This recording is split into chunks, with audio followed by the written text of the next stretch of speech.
1 Timóteo 3, de 14 a 16. Diz a palavra do Senhor: escrevo-te estas coisas, esperando ir ver-te em breve, para que, se eu tardar, fique ciente de como se deve proceder na casa de Deus, que é a igreja do Deus vivo, coluna e baluarte da verdade. Evidentemente, grande é o mistério da piedade.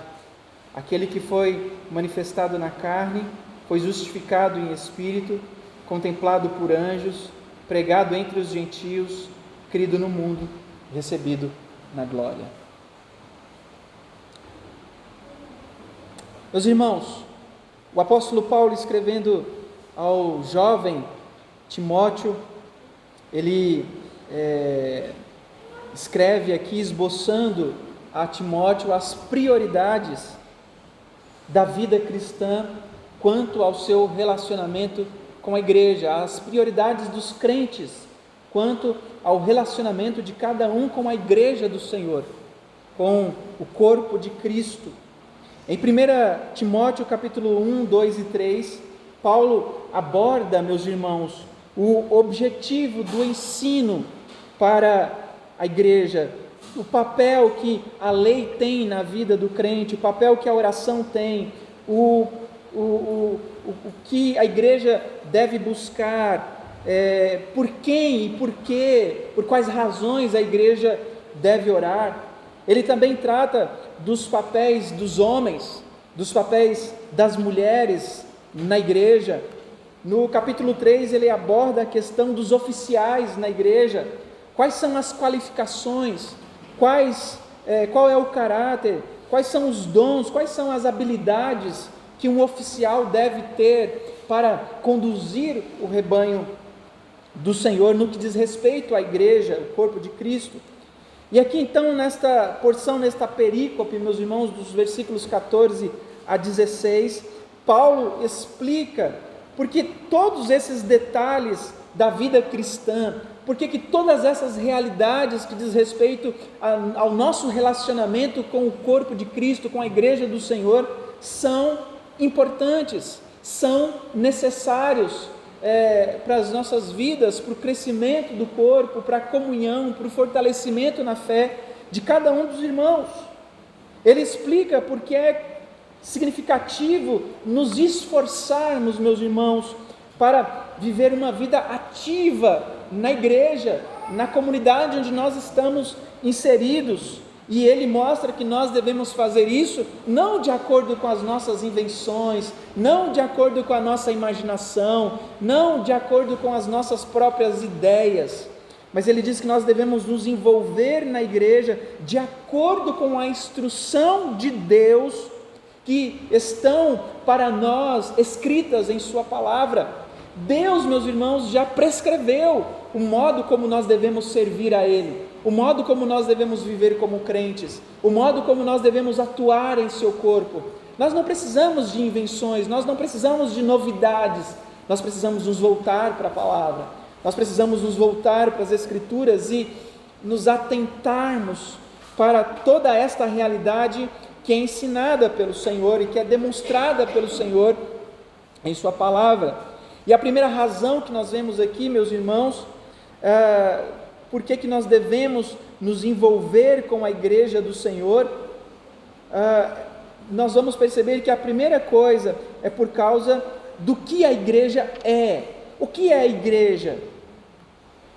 A segunda razão é por causa de quem é o Salvador da igreja. Quem é que salvou a igreja? Quem que redimiu a igreja? Paulo nos diz aqui, meus irmãos, que a razão pela qual nós devemos nos esforçar para viver ativamente na igreja local, de acordo com as Escrituras, é por causa do papel que a igreja de Deus tem, é por causa do papel que Deus deu à igreja. Deus deu à igreja uma função. Nós temos uma ordem, nós temos algo para fazer, nós não estamos aqui simplesmente existindo por existir.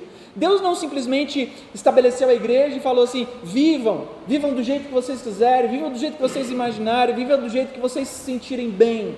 Não, Ele estabeleceu o porquê que a igreja deve existir, qual é a função da igreja, qual é o papel da igreja. E nós entendemos isso, meus irmãos, que nós, de acordo, olhando para a palavra, nós entendemos e percebemos que precisamos nos esforçarmos constantemente, continuamente, para viver de acordo com estes mandamentos, com estas instruções sobre a vida e sobre o ministério que nós temos juntos para atuar na igreja. Paulo então nos diz que a única maneira de nós vivermos em atuação, entendendo o que Deus requer de nós e colocando em prática, é vivermos uma vida piedosa juntos, conforme ele descreve aqui na primeira carta a Timóteo e também na segunda carta e no livro e na carta a Tito, que nós precisamos aqui, olhando para isso, nós devemos apreciar adequadamente a glória do Salvador como aqueles que estão unidos a Cristo e uns aos outros pela fé. Desta forma, então, meus irmãos, nós podemos ver aqui neste versículo 14 e nas primeiras palavras do versículo 15, o primeiro ponto que Paulo estabelece sobre o seu propósito de escrever. Nós veremos nas palavras finais do versículo 15 que Paulo aborda a importância da igreja local. E na primeira metade, nas primeiras palavras do versículo 16, Paulo esboça o segredo da vida cristã. E nessas belíssimas palavras que Paulo escreve no final do versículo 16, meus irmãos, nós vemos Paulo apontando toda a realidade da vida cristã para a glória de Cristo. Então vamos olhar para este texto, meus irmãos, e vamos entender esta realidade, aquilo que Deus requer da igreja, perceber como que a vida da igreja, meus irmãos, redunda na glória de Cristo. Aqui então nesta passagem, Paulo nos diz que nós nunca devemos deixar de aspirarmos, de buscarmos viver de acordo com os mandamentos de Deus. Deus ordena que o seu povo viva unido, como a igreja, como uma família, até que compreendamos, meus irmãos, o que é a igreja local, e o que é a glória compreendamos a glória do que Deus fez na Assembleia dos Crentes, até que nós entendamos essa realidade, nós teremos dificuldades de fato viver o relacionamento e a vida comum da igreja do Senhor. Nós jamais seremos capazes de viver aquilo que o Senhor requer de nós, a menos que nós compreendamos plenamente a glória do Salvador, do nosso Senhor Jesus Cristo, aquele que veio a este mundo para estabelecer a sua igreja, aquele que veio a este mundo para juntar um povo, para ser um povo exclusivamente seu, para ser o seu corpo, a família da fé. Vamos explorar então estas duas grandes realidades em 4 partes desta passagem. Primeiro então Paulo escreve para que nós saibamos como agir como igreja local. No versículo 15 e no versículo 14 e na primeira parte do versículo 15, Paulo então nos diz a Timóteo: escrevo-te estas coisas, esperando ir ver-te em breve, para que, se eu tardar, fique ciente de como se deve proceder na casa de Deus. Paulo está dizendo, meus irmãos, acerca do seu propósito de escrever esta carta a Timóteo. E qual é o propósito de Paulo aqui? Ele escreve para que os crentes que estavam sendo pastoreados por Timóteo e os crentes que têm acesso a esta carta possam entender como proceder na casa de Deus. Queridos irmãos, nós vivemos em tempos em que nós vemos todo tipo de loucura que acontece dentro das igrejas. Isso simplesmente acontece porque Porque as pessoas deixaram de lado as Escrituras. Porque se nós olharmos para a palavra de Deus, nós vamos entender e saber como que nós devemos viver a vida cristã, como que nós devemos proceder na presença de Deus, como que nós devemos proceder em sua casa. Nos capítulos anteriores, Paulo começou falando sobre qual era o objetivo do seu ensino, qual era o papel da lei, como eu já mencionei, como orar, por quem orar, sobre os papéis dos homens, os papéis das mulheres, as qualificações dos oficiais. Mas no centro, meus irmãos, da preocupação de Paulo em escrever sobre todas estas coisas, nos capítulos 1, 2 e 3, está a igreja de Cristo, que deve viver à luz de uma grande verdade. A igreja de Cristo, meus irmãos, ela precisa entender como ela deve viver, e ela deve viver à luz de uma grande verdade. E qual é essa verdade? A verdade é que a igreja é a casa de Deus, conforme Paulo diz no versículo 15. Essa é uma verdade fenomenal, meus irmãos. A igreja é a casa, é o lar, é a família de Deus. A igreja não é a igreja do pastor, a igreja não é a igreja dos presbíteros. Não são os presbíteros os donos da igreja, não é o pastor o dono da igreja, não é o pastor que governa a igreja como ele bem quer. O pastor, os presbíteros, os oficiais, eles conduzem a igreja conforme Deus, o dono da igreja, quer, conforme Deus estabelece na sua palavra. Nós não fazemos as coisas da nossa cabeça e determinamos as coisas dentro da igreja, mas Deus é quem conduz essa realidade, o governo da igreja. E Paulo então diz que nós somos a casa de Deus, o templo de Deus, nós servimos em sua casa, não na nossa. As palavras de Paulo aqui, meus irmãos, teriam sido provavelmente soaram muito estranhas para os cristãos judeus, porque os judeus ali, eles teriam se lembrado dos dias de Jacó, quando Jacó encontrou com Deus em Betel, e ali então ele poderia dizer: certamente esta é a casa de Deus, certamente o Senhor está presente neste lugar, ali naquele lugar onde Jacó encontrou-se com Deus. Ali Jacó foi atingido pela habitação de Deus perto dele, pelo favor de Deus para com ele, pela presença de Deus para com ele. Mais tarde, quando Moisés deu as primeiras ordens para o tabernáculo ser construído, o tabernáculo se tornou aquele lugar, aquele ponto focal da presença de Deus com o seu povo.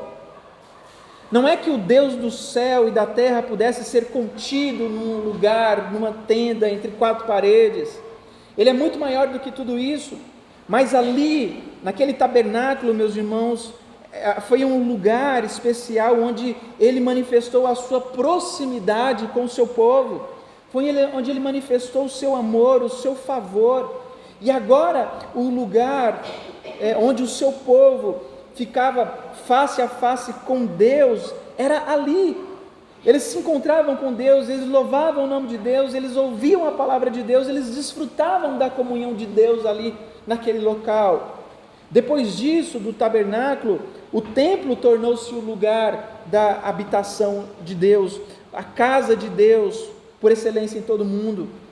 Mas o Novo Testamento, meus irmãos, a ênfase é essa: não há mais um local específico, próprio, ou um local construído e que Deus habita somente ali. Não há mais tenda, não há mais um lugar, não há mais um tabernáculo.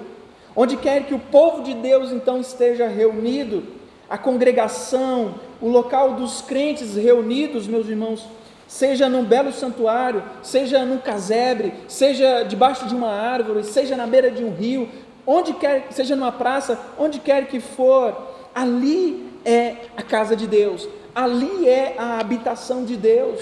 E Paulo então está dizendo por que é importante que nós obedeçamos a todas essas instruções da palavra, porque nós somos a casa de Deus, o povo de Deus reunido é a habitação de Deus. E é claro que isso, meus irmãos, significa que o primeiro princípio para a vida cristã é perceber que a igreja não é nossa, mas a igreja é de Deus. E, portanto, não é a nossa opinião que importa, mas é a opinião de Deus, porque a igreja pertence a Ele. Há muitos problemas nas igrejas locais em todo o mundo, meus irmãos, que atrapalham a comunhão e o crescimento dos crentes, seria simplesmente resolvido, facilmente resolvido, se a maioria das pessoas que ali estão percebessem que nós somos a habitação de Deus, nós somos a casa de Deus, Deus está presente em nosso meio, Deus está presente em nossos corações, Deus está presente quando nós nos reunimos para adorá-lo, para buscar a sua presença, para entendermos a sua vontade para as nossas vidas. Nós entendemos, meus irmãos, por causa da palavra, que o Senhor está presente hoje aqui no nosso meio, através do seu Santo Espírito, que quando nós oramos porque o Senhor nos leva a responder, a buscar a sua presença e clamarmos a Ele por graça, por misericórdia. Quando nós agradecemos, nós respondemos com gratidão aquilo que Deus faz em nós. Quando nós cantamos, Cristo canta através de nós. Quando nós oramos, o Espírito Santo leva as nossas orações até a presença de Deus. O livro de Apocalipse diz que o Senhor, Ele passeia no meio do seu povo, Ele passeia no meio da sua igreja. E isso, meus irmãos, não se resume a esta construção. Quando nós nos reunimos durante a semana para estudarmos a palavra do Senhor, Deus está ali conosco. Ali é a habitação de Deus, porque o povo dele está ali então reunido. E então Paulo diz, porque ele está escrevendo, ele diz: eu estou escrevendo para que você entenda, você é a casa de Deus, os crentes são a casa de Deus. Quando Deus está no tabernáculo, quando Deus está no meio das tribos de Israel, peregrinando pelo deserto, foi difícil para Israel, porque significava que Israel tinha que atingir uma forma diferente, porque Deus estava no meio deles. Paulo está dizendo: olha, você é a casa de Deus, você não age como um pagão age no mundo, você age como um crente que é habitado pelo Senhor, você age como alguém que foi transformado pelo Senhor. Você não age como o mundo, você não imita o mundo, você tem Deus, você é a casa de Deus, você é o templo de Deus, você é a habitação de Deus, Deus habita em nós, Deus habita em nosso meio.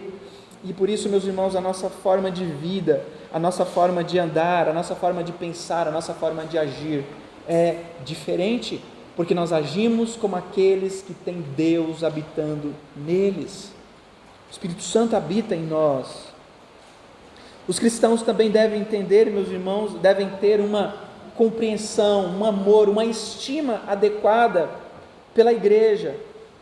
Paulo continua explicando a importância da igreja, então, no versículo 15, e essa segunda importância, então, é o nosso foco aqui agora, porque ele deixa claro para nós, como cristãos, que nós precisamos ter um amor adequado pela igreja local. Observe o que ele diz: para que se eu tardar, fique cientes de como se deve proceder na casa de Deus, que é a igreja do Deus vivo, coluna e baluarte da verdade. Paulo quer que apreciemos a natureza da igreja local. Para dizer de uma outra forma, ele quer que nós entendamos o que a igreja local realmente é, o que nós somos realmente. Ele quer que nós percebamos, meus irmãos, que esta igreja é gloriosa de maneiras que raramente nós apreciamos. Ele se concentra aqui no versículo 15 em duas qualidades da igreja.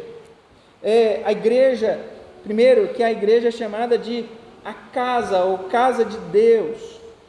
Paulo muitas vezes usa metáforas de construção para se referir à igreja, como nós temos visto em Efésios capítulo 2, ele chama a igreja ali em Efésios de um templo não feito por mãos, mas ele também usa imagens relacionadas à família ou a pessoas para a igreja. Às vezes nós somos literalmente chamados de família de Deus, povo de Deus, membros de sua casa ou membros da sua família. Todas essas ideias estão presentes aqui quando Paulo então fala sobre a igreja. Mas como que o versículo 15, mas no versículo 15 aqui ele diz duas coisas específicas sobre a igreja. Primeiro, ele diz que a igreja é a igreja do Deus vivo, é a assembleia do Deus vivo, é a igreja dos primogênitos de Deus. E por que Paulo então, meus irmãos, está nos dizendo que nós somos a igreja do Deus vivo? Porque ele quer que nós apreciamos como é maravilhoso sermos morada de Deus, como é maravilhoso ter Deus habitando em nós. E então ele continua dizendo que a igreja não é apenas a morada de Deus, mas ele diz que a igreja é a coluna e baluarte da verdade. O que isso significa, meus irmãos? Quem é que produz a verdade? É a igreja que produz a verdade, ou a verdade é que produz a igreja? É a igreja que traz e que cria a verdade, ou a igreja é criada pela verdade? A palavra de Deus, meus irmãos, é quem conduz a igreja à verdade, é quem cria a igreja. A promessa de Deus cria a igreja, a verdade de Deus cria a igreja cresce e prospera porque se alimenta, aceita, abraça a verdade de Deus. Então, por que Paulo pode dizer que a igreja é coluna e baluarte da verdade, se a verdade é quem cria a igreja e não a igreja que cria a verdade? É muito simples. A igreja, meus irmãos, é o fundamento da verdade. E na medida em que a igreja se baseia em Cristo, porque Ele é o fundamento da igreja, como Paulo diz lá em 1 Coríntios 3,11, o próprio Cristo é a verdade. A palavra coluna aqui, ela tem um significado muito importante, e ali na cidade de Éfeso, ela tinha um significado muito importante, porque Éfeso, meus irmãos, é onde Timóteo está, é onde Timóteo recebe essa carta, era onde ele estava pastoreando. A maior glória de Éfeso era o templo da deusa Diana, conforme Lucas nos diz em Atos capítulo 19, versículo 28. Esse templo era uma das 7 maravilhas do mundo antigo. A maior glória de Éfeso, e uma das suas características eram as suas colunas. Haviam ali templos com 127 colunas, com colunas que tinham um comprimento de mais de 18 metros de altura. Cada uma ali daquelas colunas havia sido presente de um dos seus reis, de um dos seus governadores. E todas estas colunas eram feitas de mármore. Algumas tinham pedras preciosas e outras estavam cobertas de ouro. A ideia então nessa passagem é que o dever da igreja é levantar a verdade de tal forma que todos vejam. A palavra grega aqui, que é traduzida por baluarte, significa aquilo que sustenta um edifício.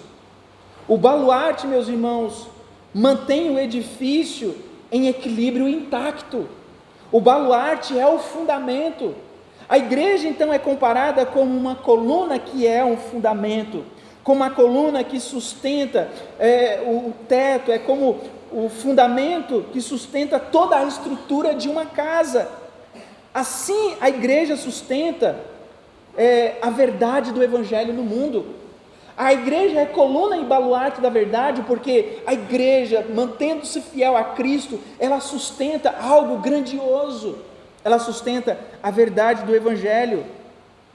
A igreja, meus irmãos, sustenta a verdade, a igreja obedece à verdade, a igreja deve andar na verdade, a igreja deve guardar a verdade em seu coração, a igreja deve defender a verdade com todas as suas forças. Como nós vemos no decorrer da história, homens simples, homens tementes, homens fiéis a Deus, se levantando, se colocando diante de situações difíceis, mas trazendo a sua declaração de fé, dizendo que eles não deixariam que qualquer deficiência, qualquer mentira, qualquer joio, qualquer coisa que fosse contrária à palavra de Deus pudesse afetar a verdade do Evangelho. A verdade do Evangelho foi firmemente defendida por muitos homens que deram as suas vidas para manter esta verdade intacta, para declarar ao mundo que somente Cristo era Salvador, que somente a Bíblia era a palavra de Deus, que a nossa fé, que era somente pela fé que nós poderíamos ser salvos, que somente a Deus nós deveríamos dar glórias, que somente Cristo pode nos salvar. Eles deram as suas vidas por estas verdades estas, meus irmãos, que hoje muitos crentes estão jogando debaixo do tapete, jogando no lixo, porque eles não querem defender a verdade, porque defender a verdade lhes coloca em situações difíceis. Defender a verdade para muitos não fazem a igreja encher. Defender a verdade para muitos afastam os crentes da igreja, porque muitos crentes não querem ser confrontados com a verdade.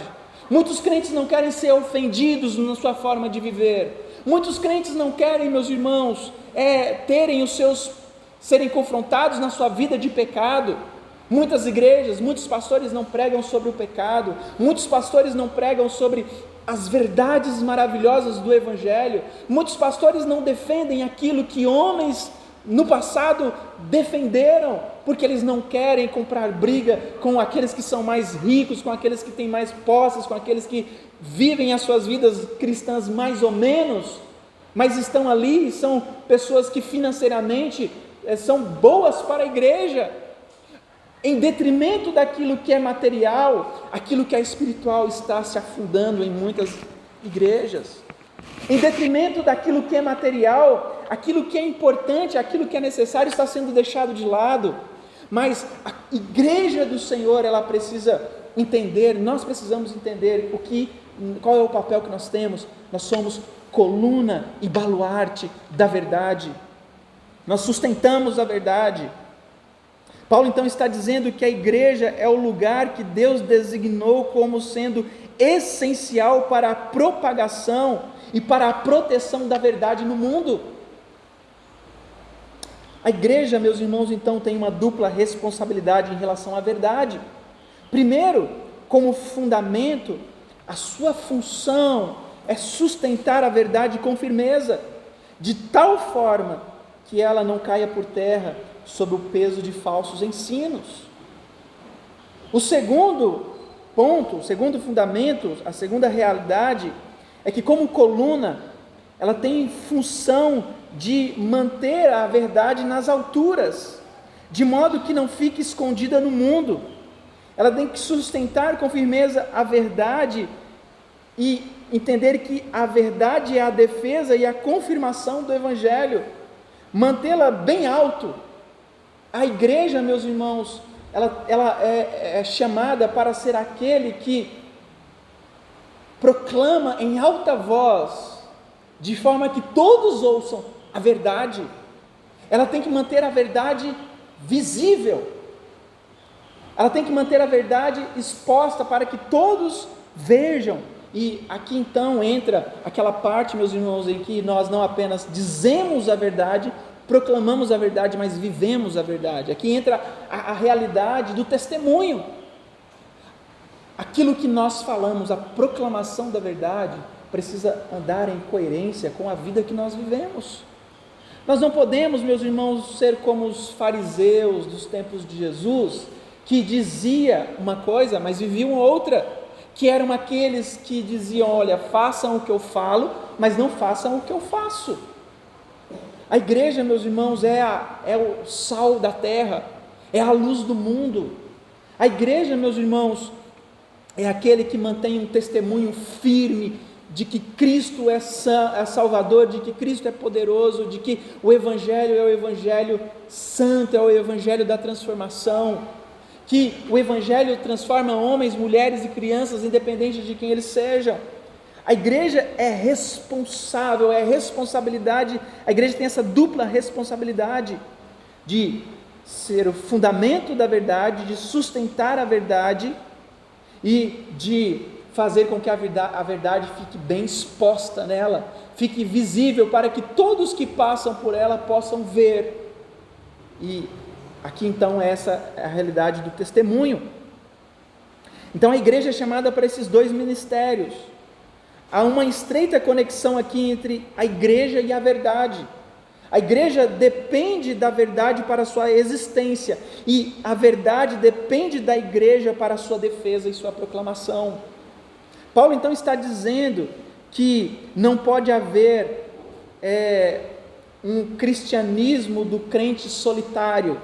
Nós precisamos uns dos outros como crentes, nós precisamos uns dos outros como encorajamento, nós precisamos ver a verdade exposta, manifesta na vida de uns dos outros. Nós precisamos ver a obra do Espírito Santo na vida dos crentes, para que nós possamos nos encorajar também, meus irmãos, em amor e nas boas obras. Nós precisamos dizer a palavra do Senhor, nós precisamos memorizar, nós precisamos guardar no coração, nós precisamos, meus irmãos, tratar os nossos ouvidos, a nossa mente, o nosso coração com a palavra de Deus, para que a palavra de Deus possa ser vista em nós, não como jargões. A palavra de Deus, meus irmãos, não pode ser vista nos crentes, não como aqueles crentes que ficam citando as Escrituras de qualquer forma, mas que não tem nenhum relacionamento.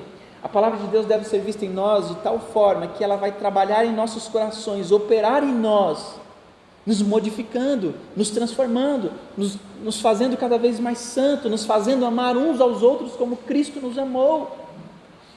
Esse é o poder da verdade em nós. É isso que nós precisamos, meus irmãos, é desta realidade. A igreja serve como uma coluna, como o sustentáculo da verdade, no sentido de que ela é essencial, que ela é o veículo de Deus para a proclamação do Evangelho, para o discipulado, para o ensino, para a defesa da fé. Deus concedeu essa missão à igreja, Deus concedeu essa missão ao seu povo, Deus concedeu essa missão àqueles que Ele chamou. Paulo então está apenas aqui apontando, dizendo que a igreja é absolutamente crucial neste mundo. A igreja, meus irmãos, neste mundo é necessária, não qualquer igreja, a verdadeira igreja, a igreja séria, a igreja que teme, a igreja que mantém e sustenta a verdade. Deus, meus irmãos, ainda não destruiu este mundo completamente, derramou a sua ira e o seu juízo sobre este mundo por causa da sua igreja, por causa da noiva do seu filho. Na sua função de preservação, como sendo o sal da terra, a igreja, meus irmãos, quando ela está inserida em um local, por causa da igreja ali, o mal não se propaga. A igreja tem uma função tal que ela breca, ela freia o mal, a imoralidade, o pecado à sua volta. Na sua função de sal, ela tem a função de dar sabor, mas de preservar. Na sua função de luz, a igreja é aquele farol onde todos que estão perdidos em alto mar possam ver aquele farol brilhando e possam encontrar o caminho. Por isso a igreja é tão necessária no mundo, mas o mundo não sabe disso. As pessoas no mundo, elas acham que a igreja é só mais um lugar onde umas pessoas barulhentas se reúnem, ou onde reúne ali umas pessoas que são enganadas pelo pastor, ou que tem vários tipos de pensamentos negativos sobre a igreja, por causa do mau testemunho que falsas igrejas têm dado no mundo. Mas a igreja tem um papel, meus irmãos. Quando a igreja de Cristo deixar de existir neste mundo, este mundo deixará de existir. Quando o Senhor Jesus vier em poder e glória para buscar a sua igreja, quando a igreja estiver nos ares com o Senhor, quando o seu povo remido, transformado, salvo por Cristo estiver nos ares com o Senhor, reunidos todos ali, o Senhor Deus vai destruir este mundo. Ele vai renovar este mundo. Todo o mal, todo o pecado todo o engano, toda a imoralidade que existe neste mundo será completamente banido e destruído. Os ímpios que não temeram ao Senhor serão destruídos. Aqueles que viveram na imoralidade serão destruídos. Aqueles que obedeceram ao diabo e todas as suas hostes serão destruídos. Mas, meus irmãos, nós vivemos em um tempo em que a graça e o juízo de Deus estão em ação. Mas a graça de Deus é o freio do juízo de Deus. Deus ainda não destruiu este mundo por causa da sua graça, e a sua graça é manifesta na sua igreja. Por isso a igreja é importante no mundo. Por isso que a igreja, meus irmãos, tem um papel importante e é crucial, porque a igreja é o local onde nós nos reunimos para adorarmos a Deus. A igreja é o local, meus irmãos, em que o povo da nova aliança se reúne. É o local em que Deus propaga a sua verdade. A única coisa, meus irmãos, deste mundo que estará no céu com o Senhor é a igreja. Mais nada. Tudo será destruído, por isso a igreja é extremamente importante. Mas nós vemos aqui também, meus irmãos, que Cristo é o mistério da piedade. Paulo, então no versículo 16, ele diz uma terceira coisa. Aqui ele expõe o segredo da vida cristã, o grande mistério da piedade. Jesus Cristo, então, conforme Paulo diz aqui no versículo 16, ele diz assim: evidentemente, grande é o mistério da piedade. E aí ele vai falar qual é esse mistério: aquele que foi manifestado na carne, que foi justificado em espírito, que foi contemplado por anjos, que foi pregado entre os gentios, que foi crido no mundo, que foi recebido na glória. Cristo aqui então, meus irmãos, é o mistério da piedade. Cristo é o segredo da vida cristã. Mistério da piedade aqui é algo que nós só podemos conhecer, este mistério, porque ele foi revelado. E mesmo assim, nós jamais poderemos conhecer plenamente, pois o seu caráter e as suas obras transcendem a nossa capacidade de compreensão. Nós nunca, jamais, meus irmãos, vamos saber tudo sobre Cristo, aprender tudo sobre Cristo, sobre o poder de Cristo, nem aqui, nem na eternidade. Na eternidade nós vamos aprender mais, nós vamos abrir o nosso leque de compreensão de quem é Cristo, nós vamos ver as coisas de forma mais clara, mas nós nunca atingiremos o máximo disso. Nós nunca, meus irmãos, entenderemos plenamente, conheceremos plenamente o poder de Cristo, mas Ele manifestará a nós aquilo que será importante para nós. O Redentor da igreja é grande, a sua grandeza é manifesta, e aqui Paulo manifesta a grandeza de Cristo através deste hino que ele escreve. Paulo então está dizendo, meus irmãos, que o mistério de viver uma vida piedosa neste mundo como povo de Deus, o mistério disso, a maneira disso, eles só vivem desta forma por causa de Cristo. Jesus Cristo é o segredo da vida cristã, Ele é o mistério da piedade. Em Éfeso, conforme relata Lucas lá em Atos, meus irmãos, os crentes antes de se converterem eram pagãos terríveis. Eles adoravam muitos deuses ali, gregos. Um dos seus deuses favoritos, em Éfeso, era Artemis, ou a deusa Diana. Lucas nos diz que Paulo entrou em uma briga com os efésios uma vez, e os agitadores de Éfeso, os pagãos da cidade, estavam realmente do lado de fora, gritando: grande é Artemis, a deusa dos efésios, porque se temia que Paulo estivesse ali de alguma forma comprometendo a grandeza de Diana, ou eles ali estavam entendendo que a pregação sobre Jesus Cristo, de que Jesus Cristo era o único caminho para Deus, estava denegrindo a imagem de Diana. E observe então, meus irmãos, que Paulo diz que os cristãos efésios deveriam estar cantando em oposição àqueles que estavam gritando: grande é Diana. Em oposição a esses que gritavam isso, Paulo estava dizendo: cantem, aquele que foi manifestado na carne, foi justificado em espírito, contemplado por anjos, pregado entre os gentios, crido no mundo, recebido em glória. Este é grande, este é poderoso. Não são os deuses criados pelos homens, não são os deuses feitos de barro, de pedra, não são os deuses imorais que estes homens tanto adoram, porque Cristo é o grande mistério da piedade.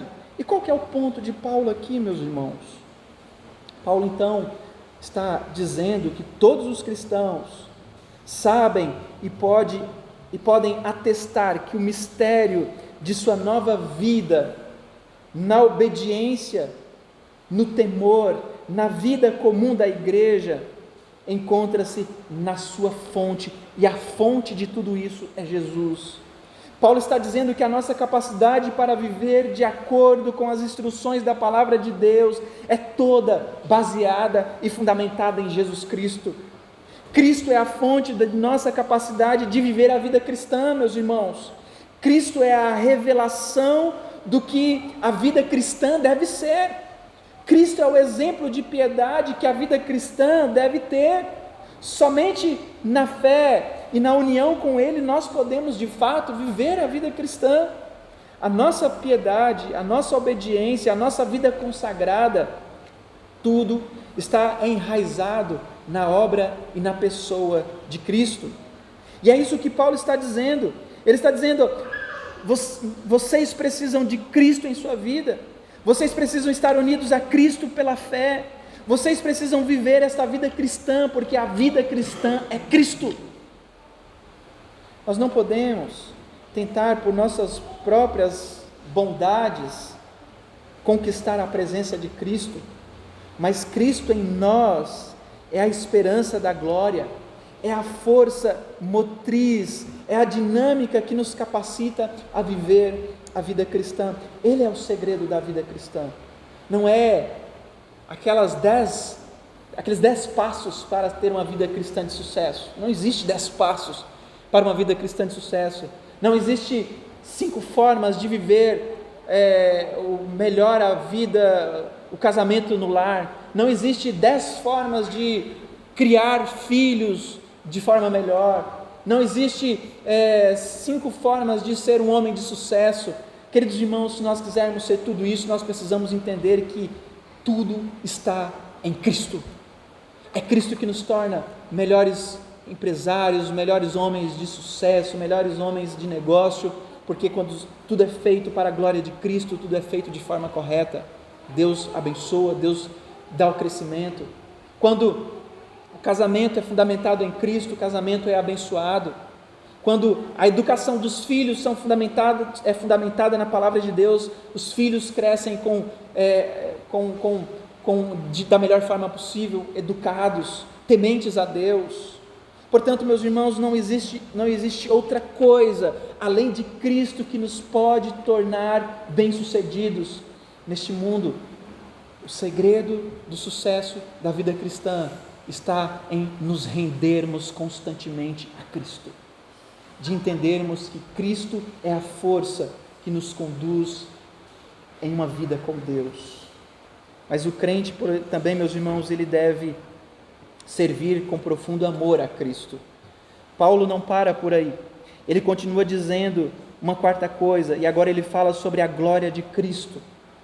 Não apenas o propósito da sua escrita, a importância da igreja, o segredo da vida cristã, mas ele fala aqui da glória de Cristo, na segunda parte do versículo 16, porque nós como crentes, meus irmãos, devemos servir ao Senhor com profundo amor por Cristo. E aí Paulo diz então: aquele que foi manifestado na carne, foi justificado em espírito, contemplado por anjos, pregado entre os gentios, crido no mundo, recebido na glória. Esta aqui, meus irmãos, é uma descrição da encarnação, da morte, do testemunho dos anjos, da proclamação universal, da proclamação para todas as tribos, povos, línguas e nações, de quem é Cristo e do que Cristo fez. Veja aqui, meus irmãos, que Paulo está retratando para nós, em 6 frases poderosas, a glória do nosso Senhor Jesus Cristo. E ele quer então que nós apreciemos o quão é glorioso o nosso Mestre, porque a tentação da vida cristã, meus irmãos, é sempre olhar para as circunstâncias e dizer: isso é difícil, isso é grande, isso não é para mim, eu não vou conseguir, eu não posso viver assim, eu não posso seguir no caminho da fé. Nós sempre somos tentados a achar que nós nunca vamos conseguir trilhar o caminho da fé, mas Paulo está dizendo sobre o poder que opera nos crentes quando eles estão unidos. Ele está dizendo: o poder que opera nos crentes é este, é a glória de Cristo. Em Efésios 1, 15 a 23, Paulo fez 3 grandes pedidos aos efésios, e um desses pedidos é que eles conheçam as riquezas da glória de Deus e a sobreexcelente graça do poder que opera neles. Queridos irmãos, nós precisamos conhecer o poder que opera em nós. O poder que opera em nós não é impulsionado por nossa fé ou por nossa força. O poder que opera em nós vem do alto. O poder que opera em nós vem de Deus. Não somos nós quem produzimos esse poder, é Deus quem realiza este poder em nós. E ele diz então 6 coisas que estabelece 6 verdades objetivas: que Jesus foi manifestado na carne, ele sempre existiu como Deus, mas na plenitude dos tempos ele nasceu de uma virgem, nasceu de mulher, ele veio a este mundo, que ele foi justificado em espírito, que Cristo veio ao mundo para ser, ele não veio ao mundo apenas para ser humilhado em uma cruz, mas sobretudo para triunfar sobre a morte, e ele fez isso ao ressuscitar dos mortos ao 3º dia, e tal acontecimento então marcou o rompimento de sua humilhação com a sua exaltação. Ele deixou de ser humilhado e passou então a ser exaltado. Ele foi contemplado por anjos. Os anjos aqui, eles não participaram da ressurreição de Cristo no sentido de lhe conferir vida, mas os anjos foram testemunhas daquilo que aconteceu. Os anjos aparecem às mulheres que vão ao túmulo de Jesus e eles falam: olha, aquele que foi enterrado aqui, ele não está mais, ele ressuscitou. Os anjos, portanto, foram testemunhas, eles contemplaram a ressurreição de Jesus Cristo. Ele foi pregado entre os gentios. Cristo foi pregado conforme aquilo que o Senhor diz lá em Atos capítulo 1, versículo 8: recebereis o poder ao descer sobre vós o Espírito, e sereis minhas testemunhas em Jerusalém, Judeia, Samaria e até os confins da terra. Ou seja, Cristo foi proclamado entre os gentios, em todo o mundo, em todas as nações. O Evangelho se espalhou, o Evangelho se expandiu, todos passaram a conhecer a Cristo. E este então, meus irmãos, é o poder que opera em nós. Cristo reside em nós. Este é o mistério da piedade. Aquele a quem foi unido pela fé a Cristo, nós fomos unidos a uma pessoa extremamente poderosa, muito mais poderosa do que qualquer circunstância que nós enfrentamos neste mundo, nesta vida. Ele é muito maior do que qualquer pecado, do que qualquer coisa que nos impede de segui-lo, de viver para Ele. Ele é muito maior, meus irmãos, do que qualquer obstáculo em nossas vidas, em nossas famílias, em nossa vida profissional, em nossa vida comunitária, em nossa comunhão. Nada se iguala e suplanta o seu poder. O apóstolo Paulo sabe que está pedindo um nível de vida cristã nessa carta a Timóteo que ninguém é capaz de realizar por si só, mas nós, meus irmãos, entendemos que tudo aquilo que Paulo expõe aqui é possível de realizar por causa do poder que nós temos, do poder de Cristo em nós. E por isso que Paulo diz, se lermos o capítulo 3, quando ele fala aos oficiais, presbíteros e diáconos, aqueles que precisam ter qualificações em suas vidas para servir ao Senhor. Se nós olharmos, meus irmãos, para as qualificações que são apresentadas ali, no que diz respeito à vida de um oficial, os presbíteros, tanto presbíteros regentes, como pastor, um presbítero docente, se nós olharmos para isso, nós vamos olhar e pensar assim: nós nunca vamos cumprir essas verdades.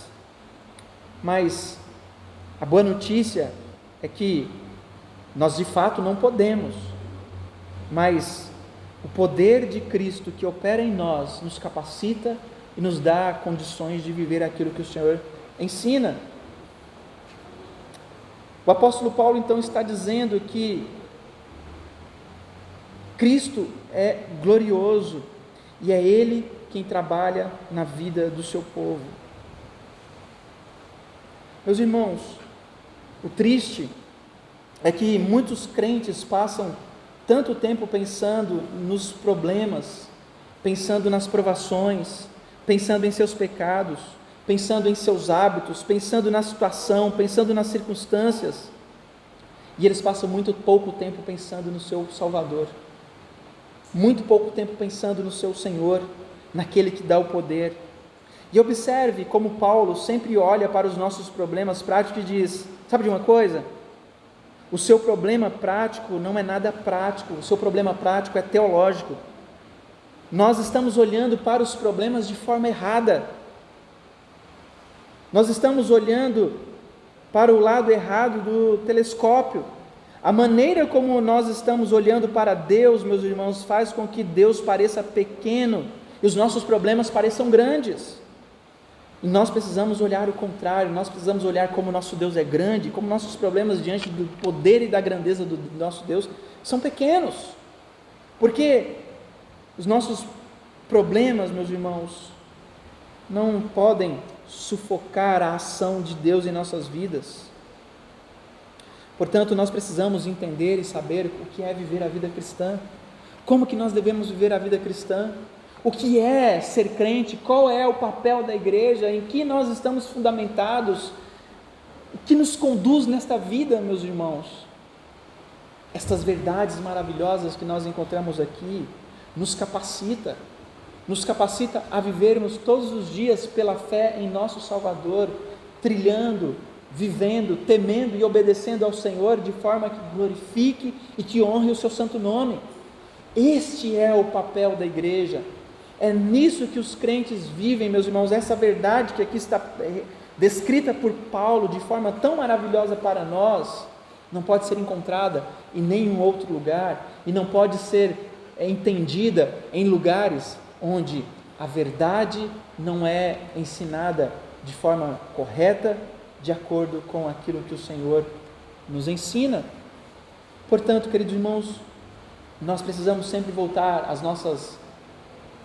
os nossos olhos para essas verdades maravilhosas, porque dias difíceis se aproximam, dias de angústias se aproximam, meus irmãos.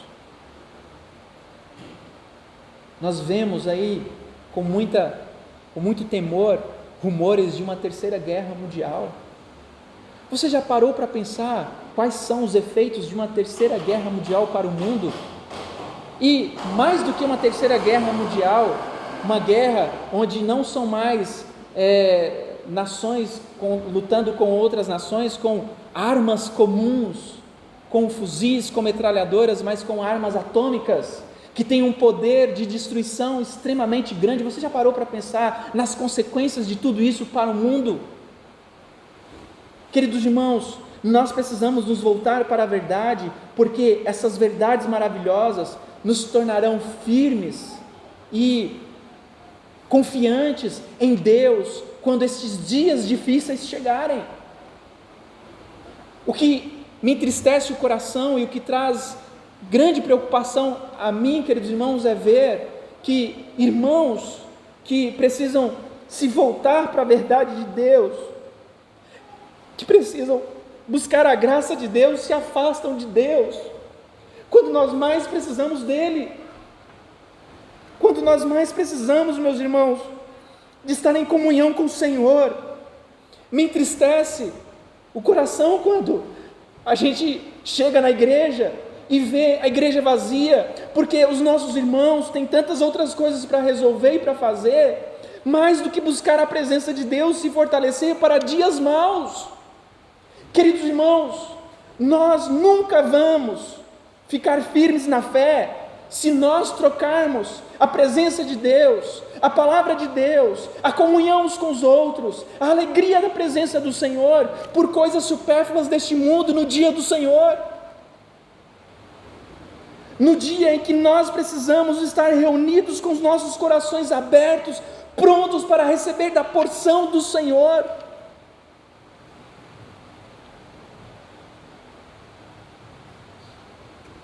A igreja, meus irmãos, tem um papel fundamental neste mundo. A igreja é a igreja do Senhor, coluna e baluarte da verdade.